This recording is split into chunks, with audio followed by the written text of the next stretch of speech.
see other places in Baltimore that do what Mera does. We're not doing, it's not about swooshes or like little dots on a plate. We want to make sure it's still rooted in all of its ways and all of its essence, like you're eating in someone's home. Food is supposed to taste like home. I would say it's like going to your grandma's house. It might be a bit chaotic. It might be, but you get full and your soul be full.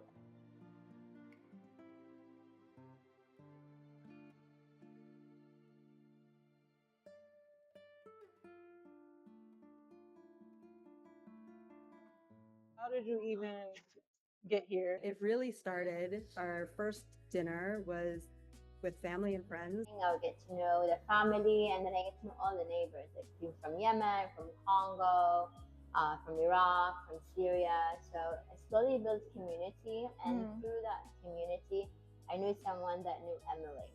And he's like, oh, you guys have to meet. And then we met, and we were myself, Emily, and there's a bunch of other people who are in the field of like refugee immigrants. And we wanted to do something together. So the idea came to be of doing house dinners, inviting people, family and friends for small dinners in our home in a way to create kind of intercultural experience and generate a little bit of income to support the newly arrived family. It was at Aisha's house and Iman cooked. And as we saw the night kind of go on, we saw folks who didn't necessarily know each other bonding over the experience of sharing a meal together, and also really engaging with Iman and her dishes and the stories behind them. And that was really kind of the first test of this idea that we had, that food brings people together no matter where you're from. And again, we did like 3 of these dinners. So then we had our first public event. We approached Hershey's Pizza. We could use their space for free on a Sunday since they closed on a Sunday, host a bigger dinner. And we see the RSVPs coming in, and we didn't even recognize most of the names. And that's where we hosted 75 people. And then after that, other restaurants started reaching out, like Clavel, Cocina Luchadores. Majority of the people that were in had been in the field or worked in the field in their home countries. Learned a lot through trial and error. And the collaboration with the restaurants helped us a lot. Why? Because our chefs worked with the chefs of that restaurant, drafted the menu and changed the menu and tested it. So a lot of learning came from collaboration. And again, it was with these small things that were signs that, yes, let's keep building on this conviction we have about food bringing people together and as a vehicle to create community and the act of sharing a meal around a table. So we started vending at the farmers market, and the same sort of thing, we started to see regulars, and we were out there with our table and our little stand with really no idea. And then, we kept using these little reassurances and these signs to keep going and keep building.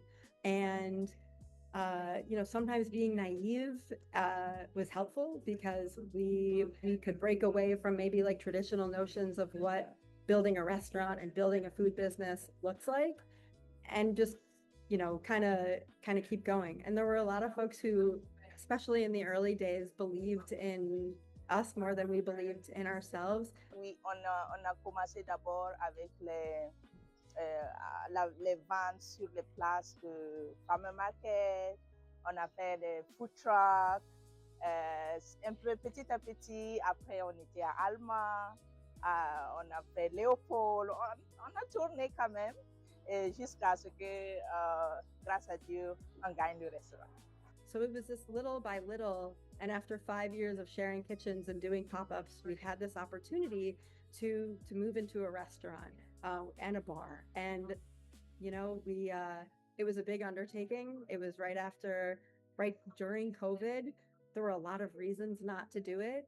But at that point, we had a larger team. There were a lot of livelihoods that were depending on this. And it felt like a good opportunity to continue to prove this theory that we can do this. And a big part of what's important for me is to look at this industry that a lot of people have said is broken, and there's a lot that's wrong with it, and to prove that we can do this in a way that can create family sustaining jobs and maintain them and center the folks who are cooking this food. And again, use this restaurant as a way of building bridges amongst diners, amongst people in our kitchen, amongst people on our team.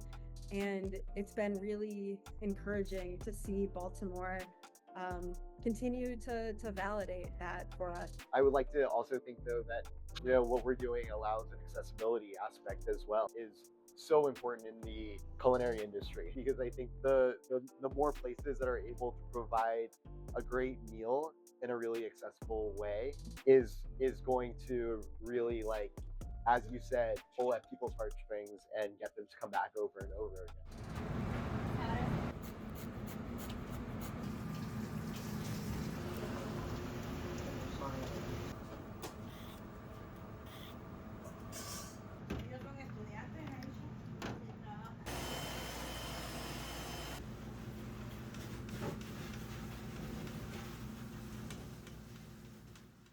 So who is usually curating the menu and the food? The beautiful thing about this menu and my role here specifically is I'm a steward of the stories. It's kind of like how I like to describe it. I'm not here to, you know, um, turn this into like my menu. This is the menu of the stories of Mira. So what my role is to listen to everybody in the kitchen's stories, and then translate them on a larger scale for a restaurant menu, essentially. The cool thing is, we're representing primarily three regions, more or less. We have West Africa, we have Southwest Asia, and we have Mexico and Central America. It was very reminiscent from home for me. Like in Nigeria, you have like certain foods that are just like standard. You know, rice and plantains, whether jollof rice or whatever, but like your rice, your vegetables. Yeah. Ibisap is another thing that I was once addicted to. It's very reminiscent of something we have in Nigeria called zubu. So good. It's very similar. I'm Indian, and so I feel like a lot of the ingredients that I've seen at Mira is like stuff that I'm also familiar with. Different, obviously, like different dishes. So I feel like it's been really fun to see like dishes I've grown up with and how it like differs from region to region. Mi nombre es Vilma y soy salvadoreña. I'm from Burkina Faso, West Africa. There's a lot more commonalities amongst the spices that cross over amongst all of those regions of the world. What exactly is za'atar? Za'atar is it's a spice blend, but it's an herb that grows in southwestern Asia. That's similar to oregano and thyme. And then there's also the spice blend that's also named after the herb, which is the herb that's dehydrated plus sumac and sesame seeds. Is this dish influenced on like a specific region or anything? Yeah, so this is like really, for me, a really easy way to showcase some really beautiful Palestinian za'atar, you know, in kind of like a fun, I like to say that my cooking's like a little cheeky, you know what I mean? Yeah. I want people to kind of like think about what they're doing, right, when they're eating. Yeah. In general, what a lot of places are too afraid to do is challenge their customers. I think sometimes it's important to be like, you should eat something you haven't eaten before. Yeah. And have an experience to either love it or hate it. But either way, it's you gain knowledge from it. You gain something from it. You're here for experience. You're here to challenge yourself. You're here to introduce yourself to new things.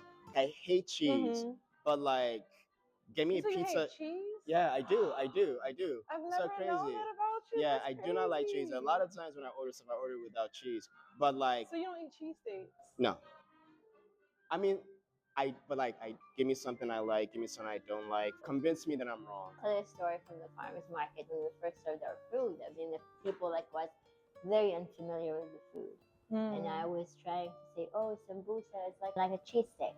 Like I would try to approximate it to what the person knows, so I could bring them in. Okay, by the way, it may look very different, but this. I mean, everyone think about politics or race. They may look a bit different, Right. but they still experience the same feelings as you are, and related to the experience they have. So I do think the food has a power of like it's easier to approach than a conversation. Usually when a new person comes in and they're more resistant to try food they're not familiar with. And slowly with relationships or spending more time around it, they're more willing to eat it, and they're like more willing to learn new words about it. And then like I hope so when they go in the world, it becomes less othering to Right. the other people. When at least for me, like when I think about culture, like cross cultures, like food and art is just like something that is like a translation, like a language. Like it kind of breaks down barriers to allow people to see people differently, exchange with people, whether it be visually or through consuming things. But also when you're here, even with this long table that's in the middle, Yeah. it really encourages you to talk to the people you're sitting with, share food with the people you're sitting with. I agree. I think you want to sit down and stay a while. The idea of sharing food is so beautiful. Yes, we are about food, but food is a vehicle for connection. I think we want to cultivate connection, especially in this world where people like feel lonely, like they shouldn't feel alone. There's so many of us. Right. You know what I'm saying? Look, Mera is so much more than a restaurant. It is more. That's why I struggle to say a restaurant, like the community space. Yeah. It definitely is a community space that just so happens to serve food. This happens to serve food, yes.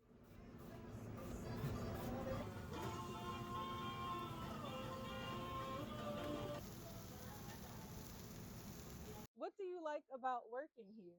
I don't know, in my life. Mera just very different from other restaurants, from the way it started, from doing dinners in people's homes to being in a farmer's market. There's been this idea of community over food. It's definitely the people, because I feel like even when I came in here, I always like noticed like, you know, Dorian on bar or Gabriel serving, and I never knew them, but now that I do, I just feel like they definitely are what makes it special. Like you can tell everyone who works here really cares about the people who come in and like what they eat. Oh, wow. So, à Mera, on est d'abord une famille. Avant le business, on est d'abord, c'est cette solidarité qu'il y a, que les co-owners et nous, les créent entre nous. On est à l'écoute de l'autre quand on a des difficultés, et c'est pas courant dans toutes les entreprises où seulement tu viens, tu travailles, tu pars, si tu as un problème, bon, on va voir. Et on m'a donné également l'opportunité de devenir co-owner dans cette entreprise. C'est pas donné partout, donc voilà. So then, are there any dishes that is on the menu today that were from early on? I think some of it carried over, but definitely like maybe slightly the recipe has changed with time. Even, I mean, the plantain bowl was early on. We opened, even before even this physical space has been here, it was early on. If nobody has ever been here before, this is the one thing that they should get. Oh yeah, the plantain avocado bowl. It's delicious. Ooh. I feel like it's such a stereotype to say the Berkane bowl, but like it is the Berkane bowl. Like there really is nothing like it. Literally, when I was just talking to Aisha, I was like, that's the one thing when I'm not feeling good, like I will tell Saj, like, please go pick up a bowl for me. Like this is like the one thing that I can always, it's so comforting. But yeah, I had it and I kept having it. Like I would come in and have it. I ate here for a week straight. Like just every day I would come and order it. Mais le fried rice du plantain bowl, yes. And then I've also heard that you created some of the dishes here. C'est ce que je fais. Et elle m'a demandé de créer un plat rapide où on pourra avoir quand même tout dedans. Dans un seul plat, tout dedans. Donc, j'ai pensé, chez nous, on fait le riz gras, so the fried rice. Et sur ce riz gras, j'ai pensé au Burkina à la crudité et ses salades. Et chez nous, le vert. J'ai pensé à notre drapeau, à notre flag. Et notre drapeau, c'est rouge, jaune, vert. Donc, j'ai utilisé les poivrons rouge, jaune, vert pour faire la crudité. La salade, c'est l'entrée. Le plat principal, c'est le riz gras. Et comme un dessert, il y a avocado que j'ai mis en haut avec le plantain. Donc, le tout dans un seul plat. Donc, et on m'a dit, quel nom tu lui donnes? J'ai dit, ok, Burkina Faso avocado bowl. I love the falafel sandwich. Okay. Oh, I've tried it. Yes. I love it. Our falafel is the best. Wait, no, I'm thinking of the torta. The torta is a fried tomato. No, it's different. Right. The torta is good. That's the new one. Sandwich. The new one. The torta is really good though. It's really good. Yes. Really good. Okay. It's a new dish. So. Yeah. I also think the green tomato torta. Yes. Yeah. That I can vouch for. Yeah, shit is fire. Exactly. I'm Mexican. I'm Mexican. And then for desserts, obviously the guava cinnamon cheese roll. I mean, I always try to get one during brunch. Like now that I work during brunch, I'm like, I have to get one all the time. I just had it for the first time a couple weeks ago, and I was like, this is amazing. It's so good. Yes, it really is. I always try to plug that one. Oh my god. Oh my god. We used to have this dessert called a katayef. Okay.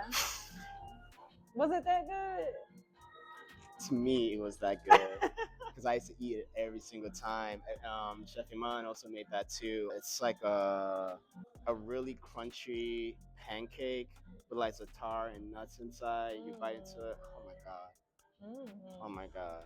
They need to bring that back. I mean, like when they said we're not making it anymore, I almost quit. I think the pozole is pretty good.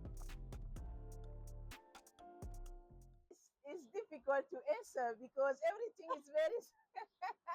Everything is so good. Yes, everything is so yummy. So if it's the drink menu, I would definitely say like one of the Lebanese wines. Okay. I definitely either like the Cabernet Sauvignon Blanc or like the red. I think those are definitely very unique, and it's like, it's a great wine experience, I would say.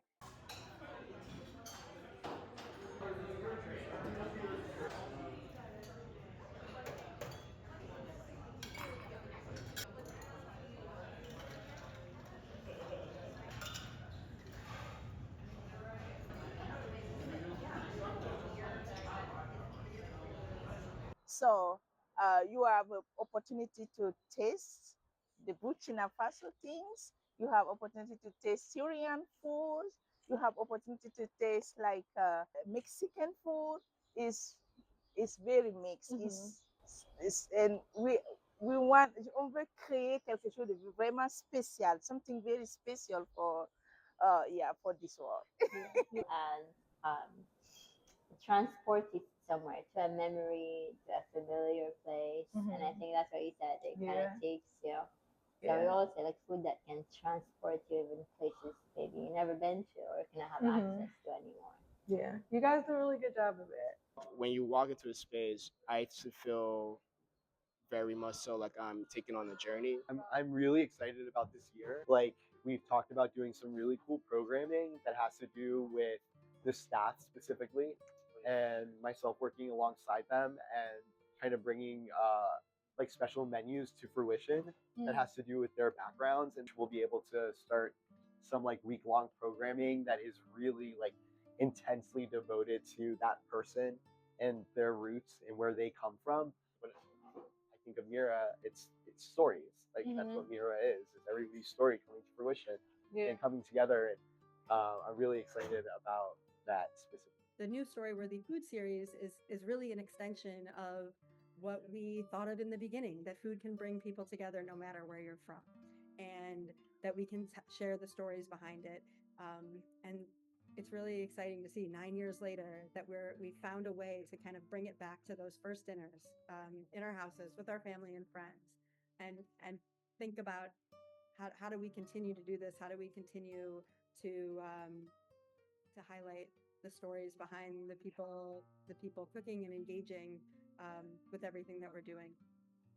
Para mí, traer la historia a Mera es muy importante. Me hace sentir muy orgullosa de trabajar con mucho amor y cariño en Mera y de tener esta oportunidad de poner mi historia como salvadoreña y la historia de la comida salvadoreña junto conmigo trabajando en Mera. For me, maybe August 4 to August 8. Oh, okay. I will bring more Burkina Faso here with more dishes. Well, we'll have to come by for Yes. that. I love how they've been doing the food series with different team members who actually work here. I will be here. Yes. Sure. Okay. Is there anything else you want to share or say? Thank you for you to give us this opportunity to talk about our food, our restaurant, and everything. And God bless. And God bless you too, of course. Thank you so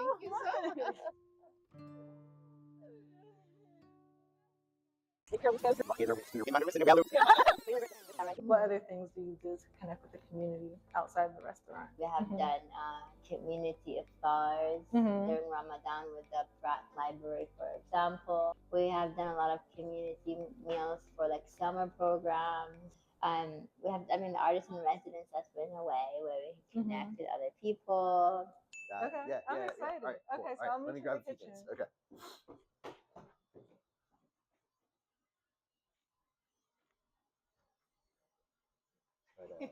Stop laughing. Do you want to bring the tripod though? Do you want? Okay, yeah.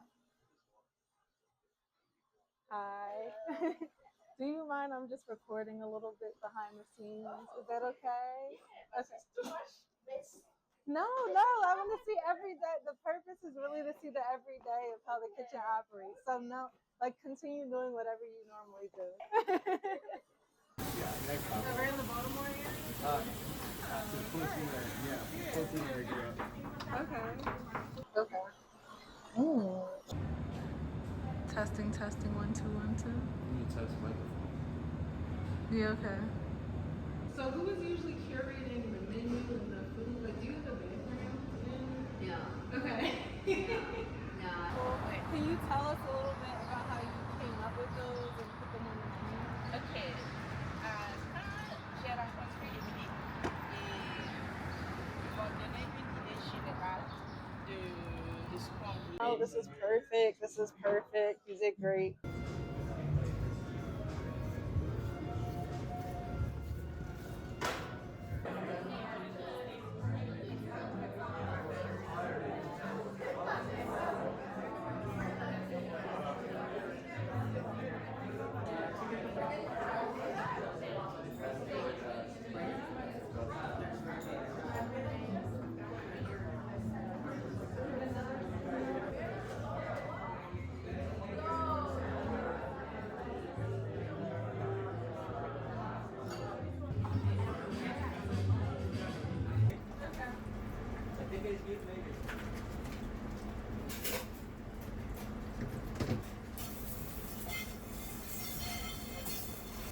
I do cut myself a lot at home. Be careful, man. I'm good. I'm better than Maestro. You? No. I cook more at home. I'm the chef. What's maestro mean? No. I am a teacher, yeah. But not in the kitchen. Not in the kitchen. Not in the kitchen. Me and professor. Sí. But he's a professor of art, like painting. Not in the kitchen. ¿Cómo se dice kitchen? Yeah, de la cocina. No. No.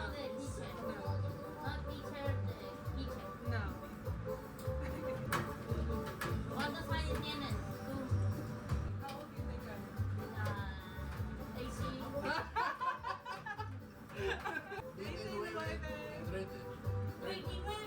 29. I'm 30. 30? I know I look like a baby. ¿Cómo se dice baby?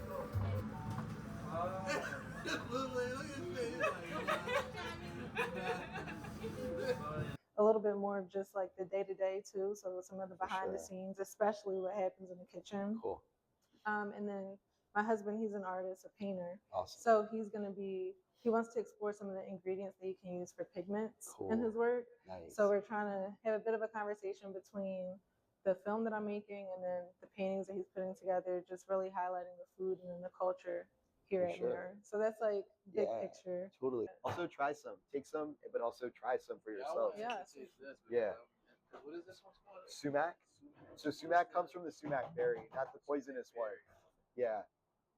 That's a really good way to describe it. Wait, Todd, don't you wash your hands before you start It's his. Oh, well, that's true. They belong to him. That's true, but yeah. Things have also been used as paints and dyes throughout history.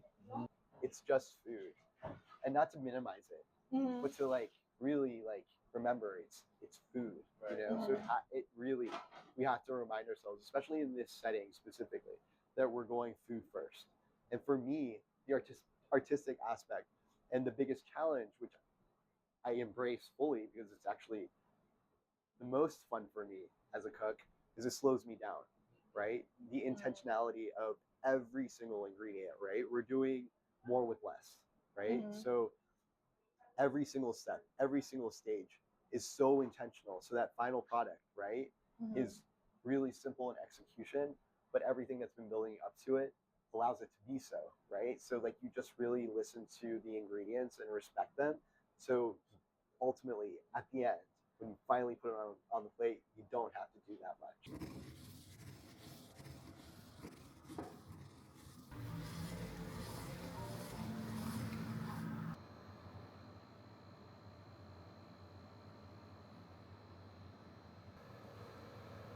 Like this? Yeah. Say cheese.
And there were a lot of folks who, especially in the early days, believed in us more than we believed in ourselves.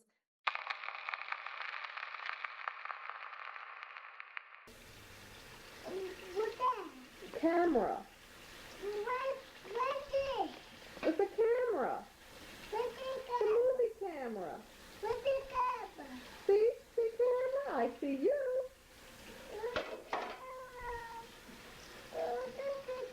No, Mommy's getting ready to put it away. Where it's nice and safe, okay? Bye-bye. Here, take a video of mine real quick. Yeah, you hold my phone. Whoa! You hit the really fast one. Here, you hold it right here. See? Oh, that was I don't see anything. No, you look right here. Oh. It was faster than what he was going for you. Can you see me? Yes. All right, let me get back out there. Come on, Give me another shot, bro. You want to give me a hug first? There's her, sweetie. That bird or me? There's her.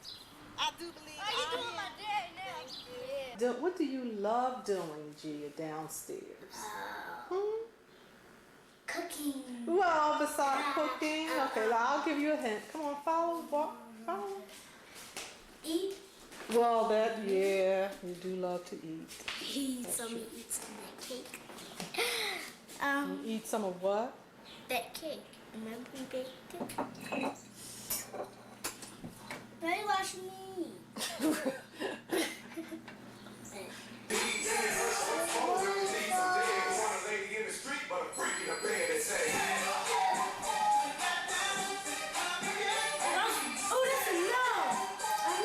Can you show me a facial expression as to whether or not you're happy?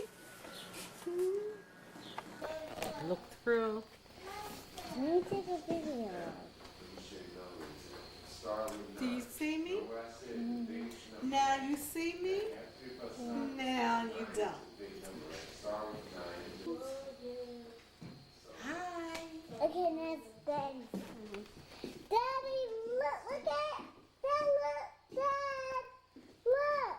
Tree. And Gia, baby. okay, now that's it. Thank you. That's a line. God, say something. Just say hi. Anything you want to say. Hi. Get out of my face now. Okay. Now, Blue, say something. Say hi. Hi, dear. Say I love you. Hi, dear. Hi, dear. Say I love you. I love you. And Mom. That's it.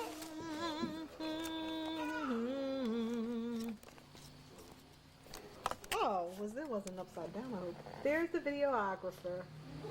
There she is, back up.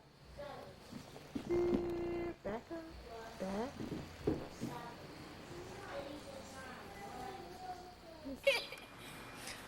Video taken by Giovanna. I think she's doing a really good job.